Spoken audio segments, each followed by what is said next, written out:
The Beef and Barnsey Show, brought to you by Bowlersmart.com, trusted by bowlers around the world since 2004. By Lightning Strikes Bowl, home of Bowlers Mart Pro Shop. By Platinum Ford, drive the difference. By Fire Lake Bowling Center, 24 state-of-the-art lanes. By True Grit Coatings, drive on our passion. By Roll to Grip, king of them all. By 900 Global, striking worldwide. I'm back. Good morning. Welcome to the Beef and Barnsey Show. I'm supposed to have a guest, but I haven't had contact with them since last night. So fingers crossed that works out. But in the meantime, we bowled Snowman this weekend. So hand oil lanes, all round shit show. Absolutely love it. The Snowman doubles is one of my favorite events of the year. Let me just let's have a look. Let me just see if I can load up some footage. Okay, so let me just load this footage up and we can watch some of this footage while we're waiting to see if our guest will arrive. But spares were a premium. I bowled with Brad Miller this year. Brad had bowled this event before, but it had been a minute. So this is us first match against Nathan and Maria. Let me just, to give you an idea of how ridiculous this was. So here's the 10th frame. So add to stage. There we go. So Maria is bowling with Nathan.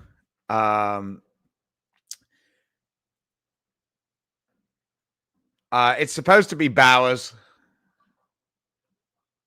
Brent Bowers is supposed to be coming in because they won the Snowman doubles. So, but yeah. So this is what we're bowling on. This is the first match in the morning. It's fresh. It's oiled a long way down the lane. Maria looks thrilled at that 5-7. I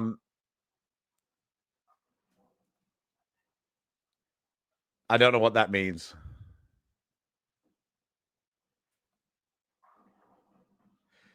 Yes, a little bit. Not always, but basically he just makes them awful. In the past, they'd actually made him like fairly bowlable, but this year he didn't go with that plan. So anyway, so we'll just quickly fast forward here. So me and Nathan get up, and we're about a hit behind.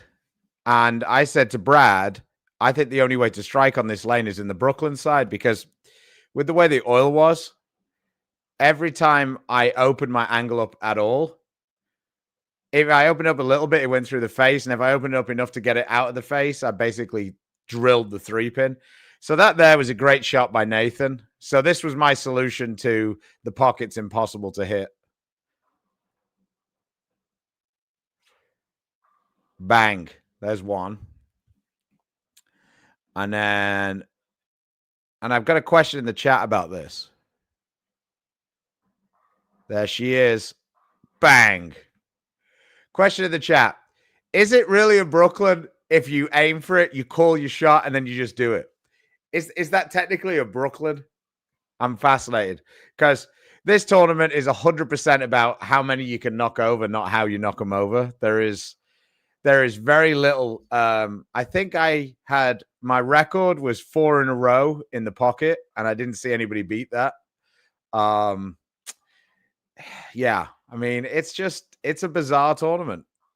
But in the end, the best bowlers always come out on top when we bowl these tournaments, and Brent and Justin Crumley bowled awesome. They ended up winning. They took down Dino and Maldonado, who are the absolute pros at that event. I think they've won it 3 times. Daniel Farish and Steve Novak ended up 3rd. Nathan and Maria beat us to be fourth. We were fifth, and then Daryl Banks and his partner was sixth. So it was a pretty strong field at the top. We ended up changing to 48 teams because we had the bane of all tournament directors' existence. We had late pullouts. So in the end, we decided to change it down to 48, and that worked out quite well. Yeah, it's one of the Cool Wick collection. I got my logos thrown onto it. So if you like it, check it out. Hate late pullouts. That's just good bone. Yeah. And that's it. You got to just, excuse me.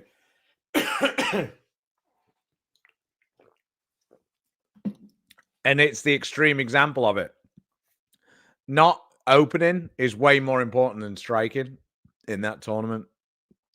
Not at all. Brooklyn would be 1-3 at that point. And funnily enough, the next game, it's become obvious that I'm really just aiming at the 1-2. And I took a re-rack because the rack was awful on the left side. I missed right and went high flush, and Maria lit me up. I missed the Brooklyn, missed right, and ended up hitting it absolutely pocket.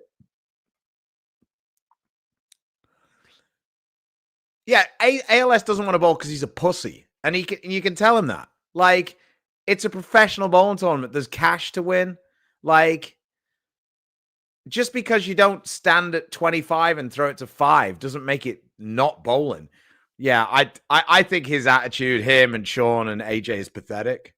Like, it took me about 6 frames last night of league to figure out, like, getting my swing slowed down again. It's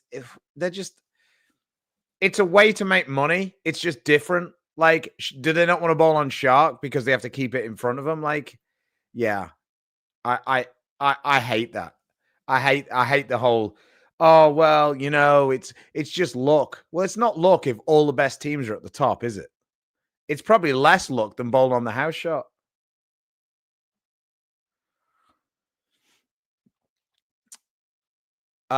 It's Coolwick, Adam. I appreciate the setup. It's coolwick.com. It's the Coolwick collection, and then promo code, you can use Beef Stew.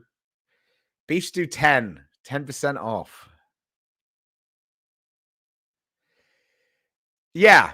I haven't seen Crumley in one, but I've seen Bowers does a lot. There you go. I re-racked in Duckpin this weekend and Stone 8. Yeah. Sucks to suck, Machuga. I actually have the Stone 8 as the at the Snowman is when you go almost straight through the face in 7-10, because it almost never both stands, and more often you actually strike than both of them stand. So I have the if you flush the head pin for the 7-10, that's the Stone 8 at the Snowman. Yes, exactly. And I think people forget that sometimes. And I think people also forget that because bowling is so boring right now and we do the same thing all of the time, like all of the patterns are within about 10% of each other, bar like, you know, cheetah and shark. Everything else is like, it's almost the same amount of oil. It's almost the same distance. It's almost always like a little bit harder than 3.5 to 1 and a little bit easier than flat. Like, it's just the same all the time. So for me, Snowman, where I get, you know, sometimes some things aren't always perfect. It's just a bit of fun. Like, and you know, you get to grind it out, you get to make all your spares, and I just think it's just something a little different. Like, bowling becomes so like repetitive at the minute. Like, I mean, even the house shot, you're playing like fairly similar angles. It's just too much.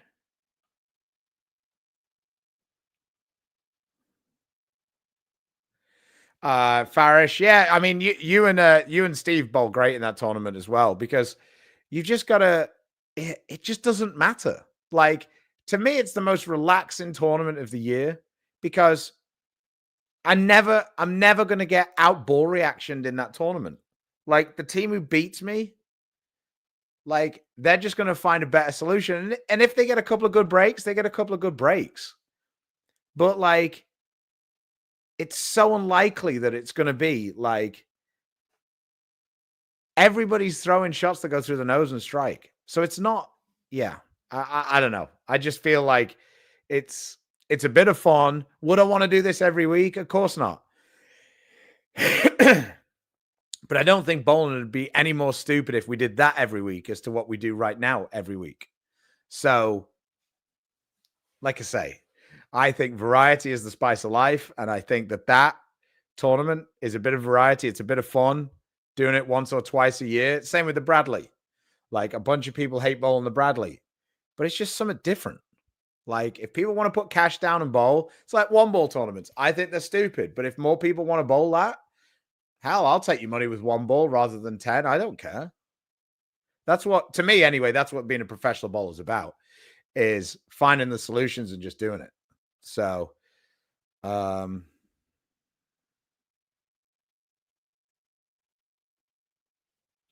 no, no, I think that people don't bowl it because they've had a lot of different.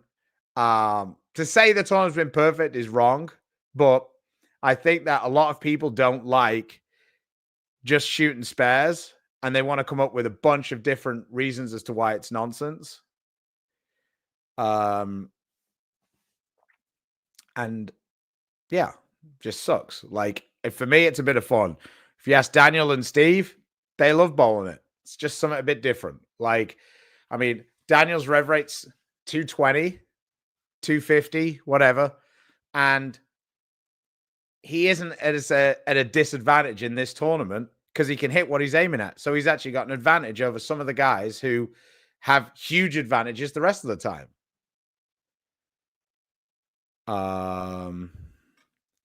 Pros should be bowling with ball restrictions and environments like racing vehicles, NASCAR, Indy, 4x4, and so on. Make the racetrack accordingly.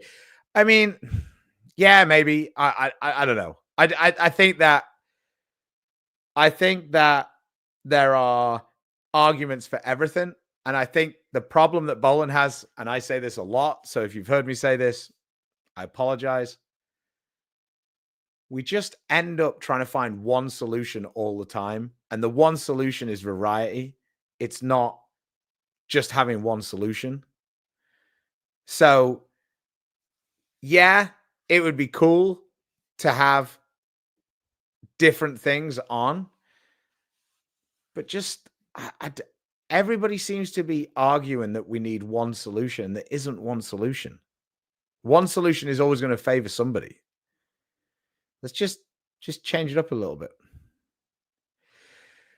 Would you like to see the PBA bring back the plastic ball event? At this current moment, no, because I don't think we have enough events. But if we were to have like 25 or 30 events, then yes. I'll bowl a one ball tournament. Walk in with your shoes and one ball, no practice, right to scoring. Fuck it. Yeah, I mean, we practiced. You get to choose which ball you want.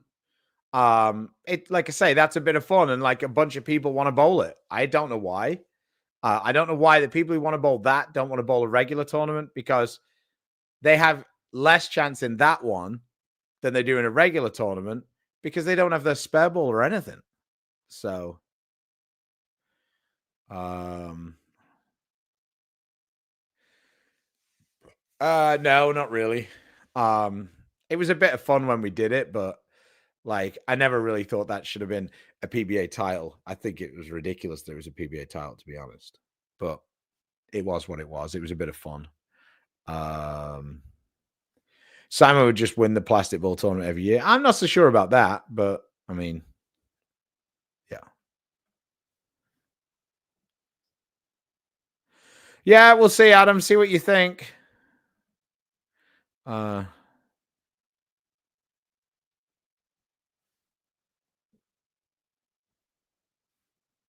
Yeah, he said, yeah, they do the lanes with a spray gun. I think what they do now, I don't think that um, Chris does the lanes all by hand now. I think what he does is I think he runs a pattern and then he sprays over the top. Because in the past he did spray the lanes and the scores were quite a bit higher when he did that. And I think that he didn't like that. So he ran the pattern and then he just sprays on the top. So that's kind of the way he's been doing it recently. Yes, Texas Plumber, that is probably fair. Uh, what are your point? I think that they kind of make sense. You mean like Peterson point where you play the person across and then you play for points on totals? Um, I think that league's kind of boring if you only just play team totals, to be honest.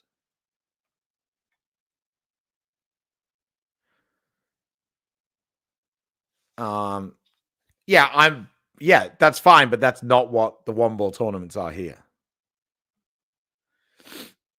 Yeah, I mean, like I say, I like it. I think it's a bit of fun. So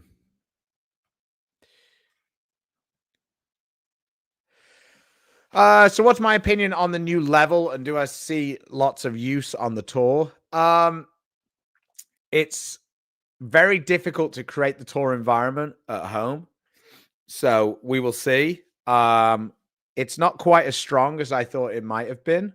So I'll be interested to see how it works. From what I've seen so far, I think that it's going to be a good option for me on the fresh. Um, Although a few of the guys are talking about it being the transition, I didn't really see that as much.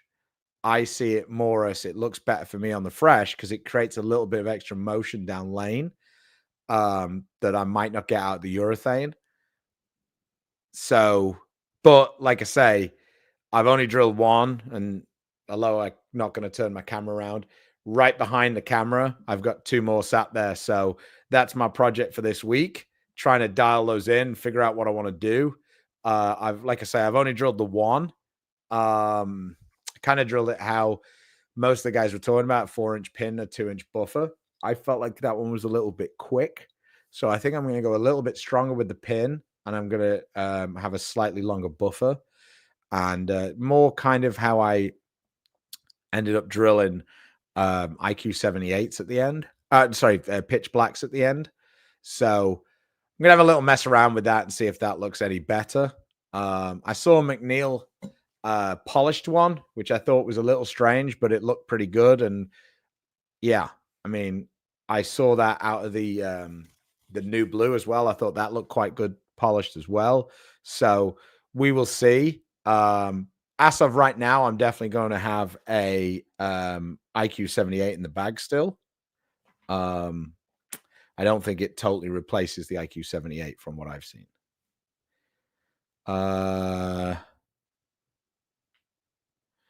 Yeah, the problem is, Pat, I didn't really like how quick it stood up with a 2-inch buffer, so I think a 1-inch buffer is going to make that even worse. So I'm kind of hoping that I can get it to not like do, like hook and stop as much. So that's why I'm going to go with a bit of a longer buffer. So we'll see. I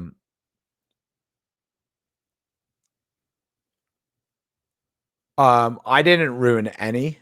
No,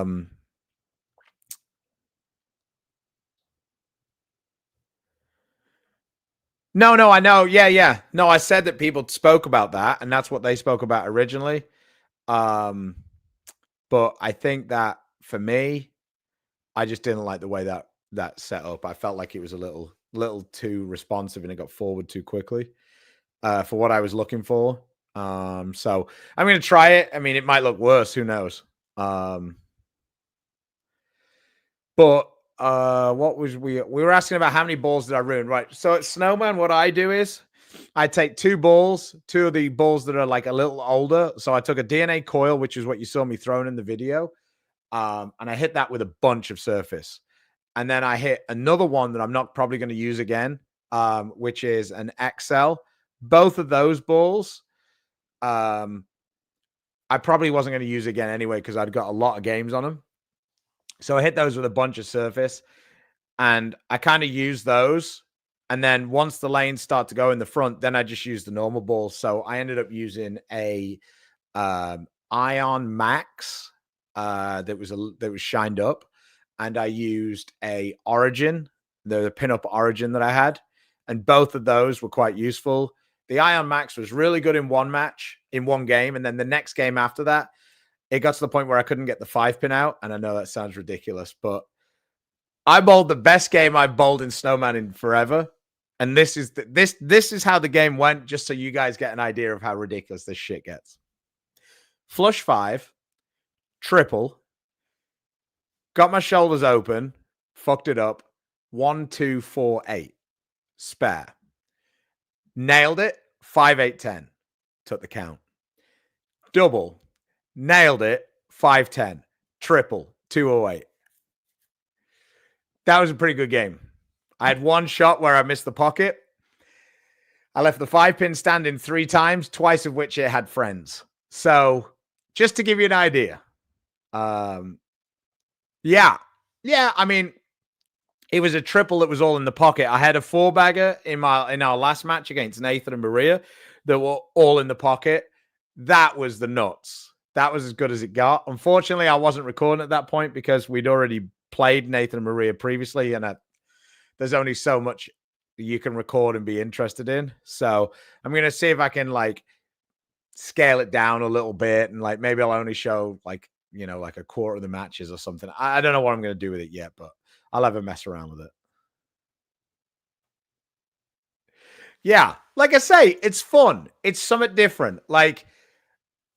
My spare game's dialed for the season. How many times in my life am I going to shoot the 3-5? I mean, I was dialed on the 3-5-6. I left that a couple of times, made that both times. What else were we leaving that was kind of weird? Brad left the 4-7-8. That's not one you leave very often. Moldy left the 3-8-10. That was a that was an interesting one, 3-8-10. So yeah, I mean, it's a bit of fun. There's a few different things, but yeah, once a year, all about it. After that, not doing it.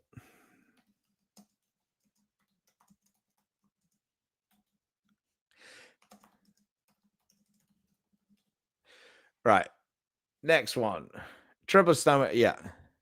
Sounds like a roller coaster of come on and fuck yeah. Yeah, it was are you fucking kidding me was quite a lot of the time, actually. The leave that I most got annoyed by was the 210 from going straight through the face. That one sizzled me a little bit. I saw the 259. 259. How the fuck did someone leave a 259?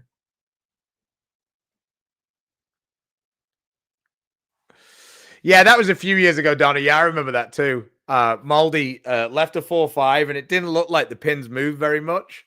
And he threw the spare, and it looked like his ball disappeared. It went straight through the middle of the 2 pins.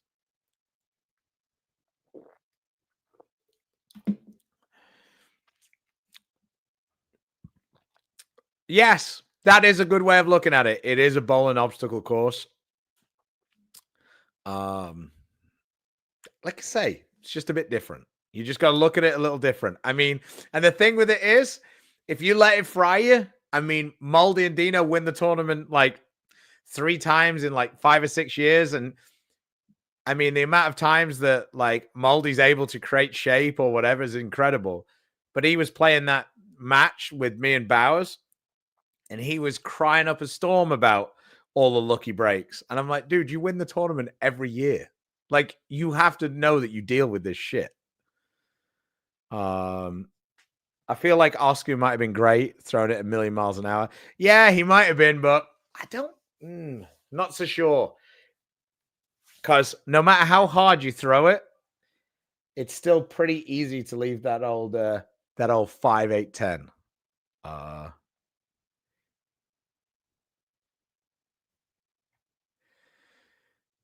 Oh my god, mag pins as well. Jesus, that's a little rough. I think I've only ever bowled on mags once. They run a tournament in Dallas on them at Plano, but it's always Thanksgiving, and we always go to Vegas for Thanksgiving, so it's always a little rough. But anyway, enough of that. If Brent's not going to join us, do you have any other questions? Any other ball questions? Any other?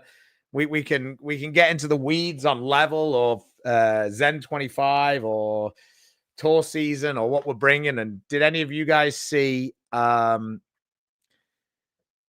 any of you guys see Barnes's video this week? He did a breakdown of the things he's going to start out with this season on tour. Obviously, the tour arsenal is going to be changing like constantly because you get new balls come in. Like you get out there. Like I remember a couple of years ago, me and Chris was super high on the infinite physics, especially me. And after 2 tournaments, I was like, yeah, I'm not going to use this one on tour. So, yeah, we will see. We will see what happens with that, but it could be interesting. I don't know that anybody was left out of any of the teams, to be honest. The PBA League, I think basically everybody was in because everybody was on staff was just assigned to their brand. Simonelli was shocked that he was involved because I don't think he's going to bowl at all. So he didn't quite understand why he was on a roster. Yeah, Junior is bowling very well. He has a pretty big lead. I think to be the number 1 seed, he just has to avoid having a nightmare day.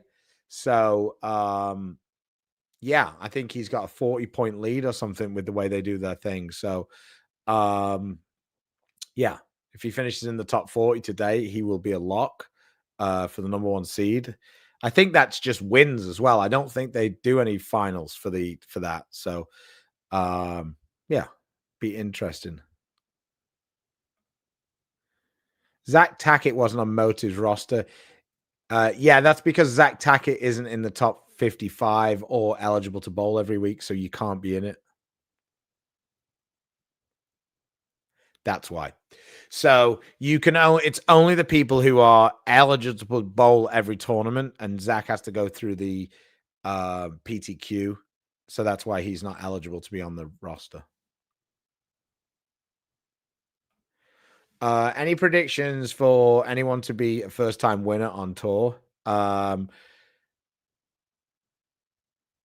If I was to guess, it would be somebody who's bowling two-handed because that's just the way bowling is right now. So, I mean, Ryan, Cam Crow, come to mind. Zach Wilkins, maybe. So yeah, they would be the people I would lean towards. The people who are winning tournaments who you don't expect or not necessarily don't expect, but aren't regular winners right now, almost always end up being two-handers. So yeah, take that for whatever it's worth.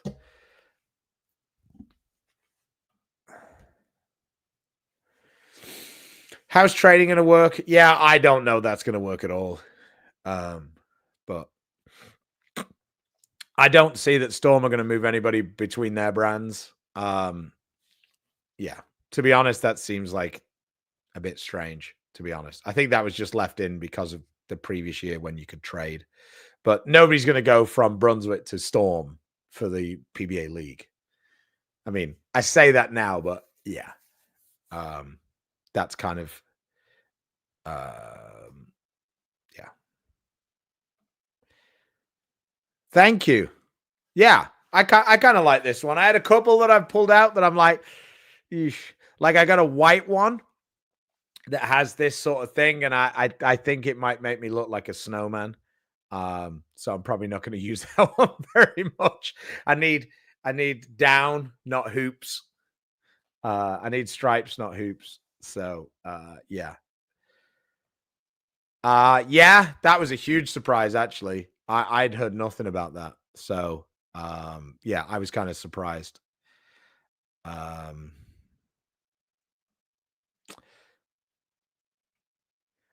yes. I mean, I was surprised it hadn't been announced because I knew that weeks ago. So I didn't know that they hadn't. And that's why it's sometimes better to just not be on the show because then I can't break secrets that I'm not supposed to break without knowing that they're actually secrets. um, Oh, yeah, yeah. So there you go. They just do finals for the US Amateur. That's kind of how I thought it was. Um, yes, for me anyway. I mean, the attention star is pretty popular for most people. Um, I struggled a little bit with the attention star. It wasn't really one of my favorites, but once I put Power Edge on it, it looked a little better. It made it was a little earlier and a little more continuous, and that's kind of what I needed out of an attention star. So yeah, that was pretty good for me. Um, hey Bob, I see Zen 25 is a pearl difference. What's the difference between solid and pearl? It's just kind of the additive they put in it. Traditionally, the pearl ball skids more, but that's mainly due to the surface. The pearl additive going back in the day was kind of to make it look pretty, I guess. And now, um, generally, the pearl balls come shinier, so they're a little cleaner, a little more responsive. But I mean, take it with a pinch of salt, really. The pearl and solid and hybrid. Um, yeah, watch the reviews. We'll set you right. Yeah, there's quite a few guys who've tried lefties who've tried doing the motive thing and have kind of gone back. So we will see. We will see what happens. Um, yeah, I think so. I'm sure they're different now. But yeah, I don't really read that much into it. Fortunately for me, I get to be able to use all of them, so I just kind of throw them and then, like, yeah, you know, just figure out what they do and go from there. So, um,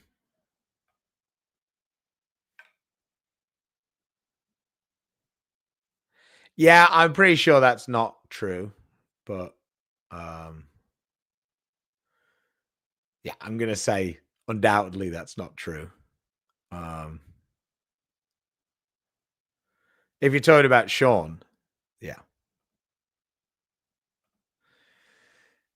If it is Sean, can I get a loan?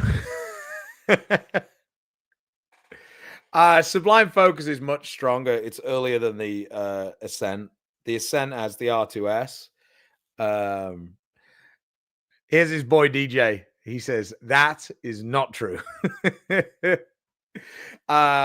Yeah. So Sublime Focus is much earlier. Sublime Focus is closer to like kind of phase two. I think it's a slightly bit stronger than a phase two, whereas Summit Ascent is R2S, so it's a much cleaner cover.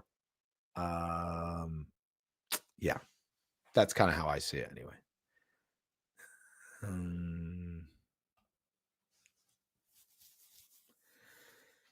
Yeah, yeah, I'm ready. I'm ready for Delaware. Where did I put it? Oh, here it is.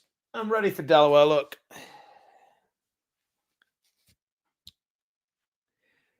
Check them out on beefandbarnsey.com.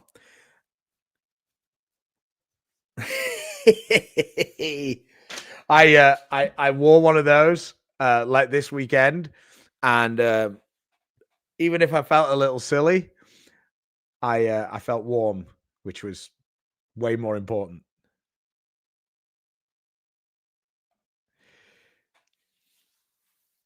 Yeah, I'm fascinated.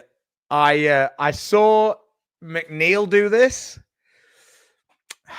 I I just I'm a little confused as to why I would do this.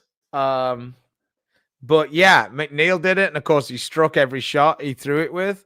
So, yeah, I'm still a little confused, because I thought that the level was sort of like supposed to be like urethane adjacent, so to speak. And I just don't understand how a polished ball is going to be helpful in that gap. Um, Certainly not for us anyway.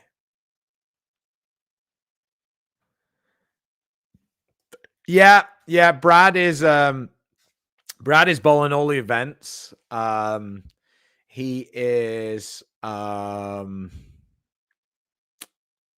yeah. So he's bowling all the events. He's got a commissioner's exemption in to Chicago so that him and Kyle can bowl the doubles together.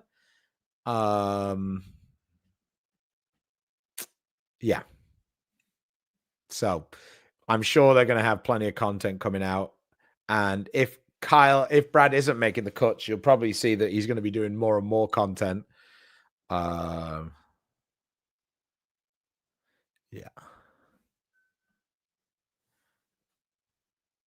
Yeah, fool wearing a hat, but this fool was warm. Yeah, that's what I'm saying, DJ. I don't know. I mean, it probably gets the level into play on more things, but when it's in play, are you going to use it or are you just going to use other stuff? Like, that's the problem for me with that.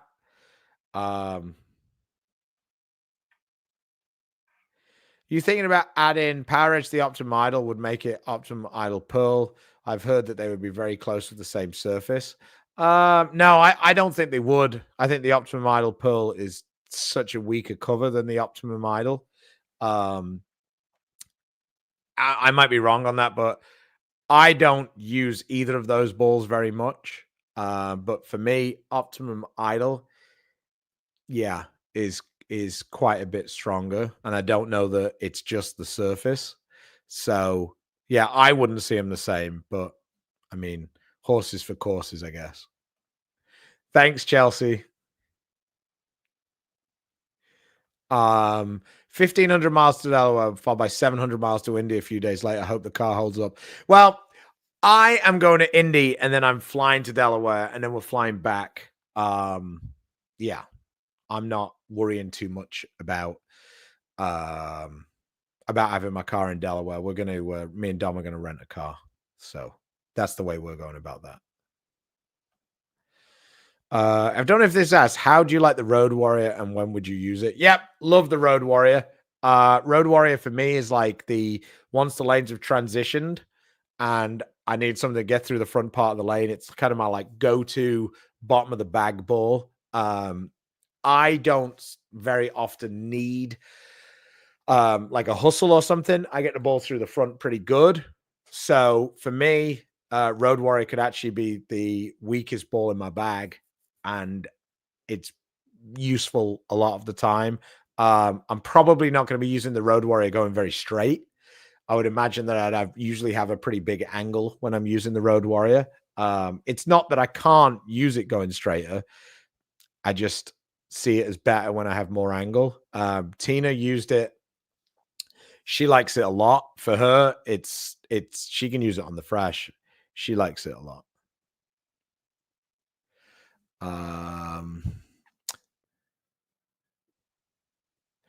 Yeah, no, I can see that. Yeah, the new blue is better shiny, I think, from what people have said, but you can't really use it in the gap where you would use urethane at that point. So, yeah, I mean, yeah. I think if you're taking the balls that are like supposed to be in the urethane gap and shining them, then you're probably like taking them completely away from that gap. Yeah.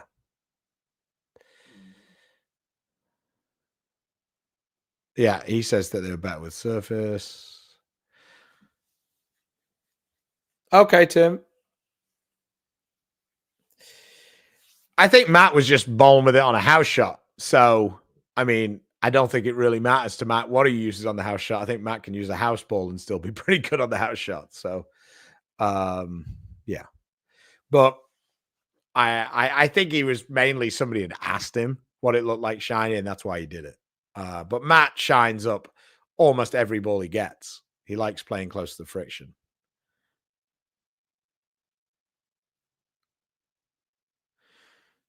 Yeah, I mean, they have a rule against hats because they look like shit. I've not heard of that one. I've not heard of any plans for another gem. So, I mean, gem doesn't use AI core. So, I don't know that we're going to see many balls without AI core going forward. So, um, that is a very good question. It was a very bad half an hour for me.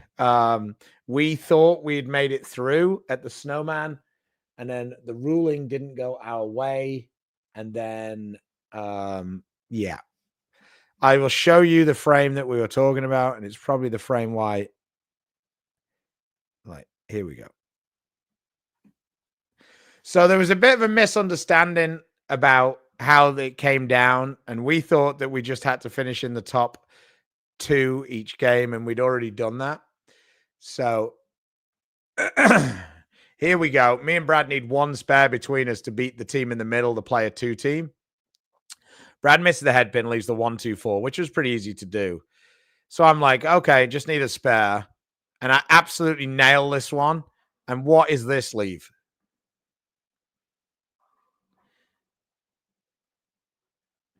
So now I'm thinking, oh shit, Brad's got to spare the 1-2-4, or I've got to spare this. And I'm like, that 1-2-4 isn't very easy to spare. And I'm like, you can see my hands on the head, like, please don't miss this, Brad. Please don't miss this. And he lets go of it. And I'm like, oh, for fuck's sake. So now I have to spare the 6-7. So here we go. So this is it.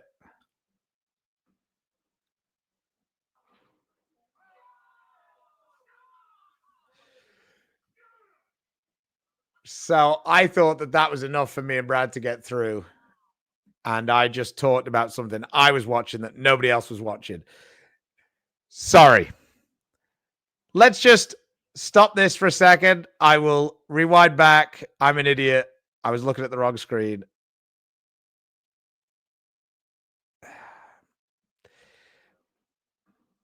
So that's the hit where I got screwed.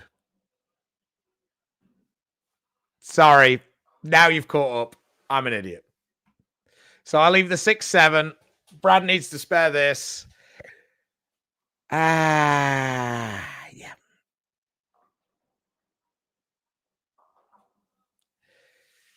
Brad misses that. So now I need to spare the 6-7. And at the time, with the way the rules that we'd been explained, I needed to make this to go through.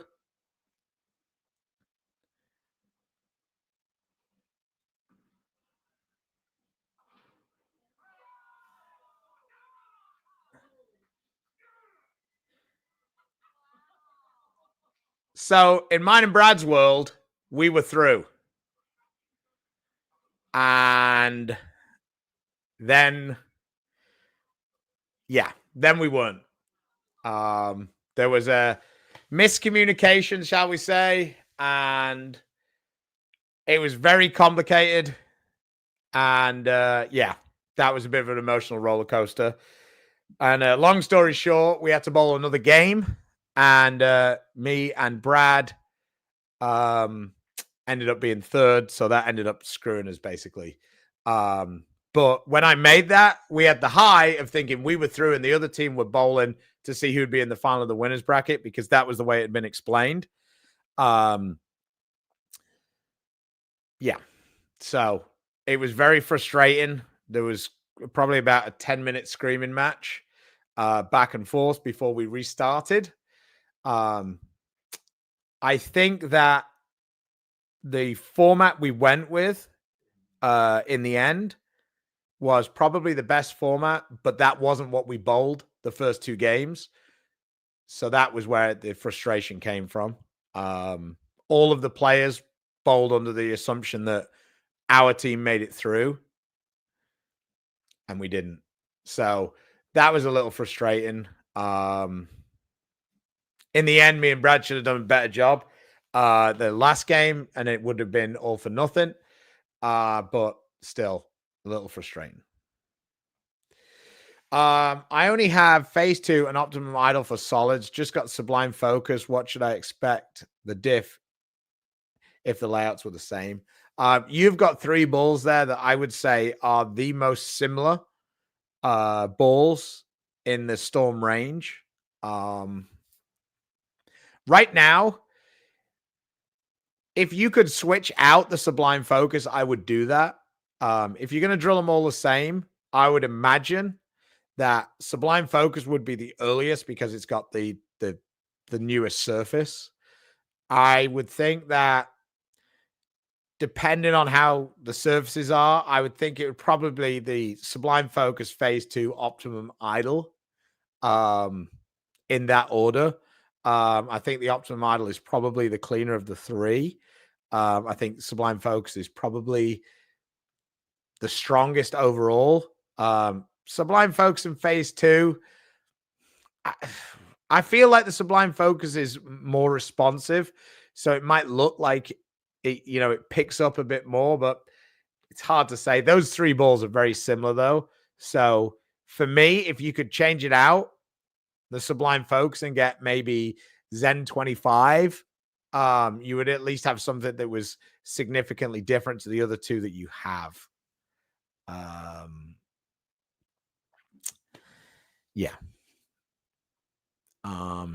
Yeah, I don't like shooting the 1-2-4 from that side, but Brad was sparing it quite often doing that. I think some of that depends on which eye dominant you are, as well.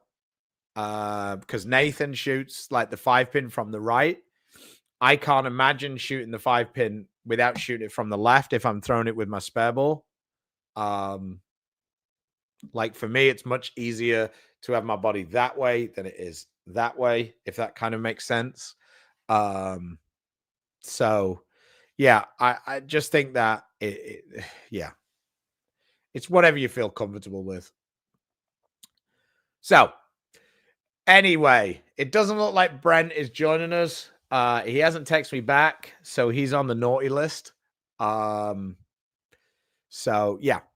Anyway, thanks for joining us this morning, or joining me this morning. I appreciate you guys. No doubt on Thursday, Chris will be back. And if I know Chris, we're probably going to have Ryan on talking about his success this weekend. We were bowling on hand oiled lanes. So the oil was way down the lane. They were really difficult. If you got it off the head pin, it wasn't coming back. So, yeah.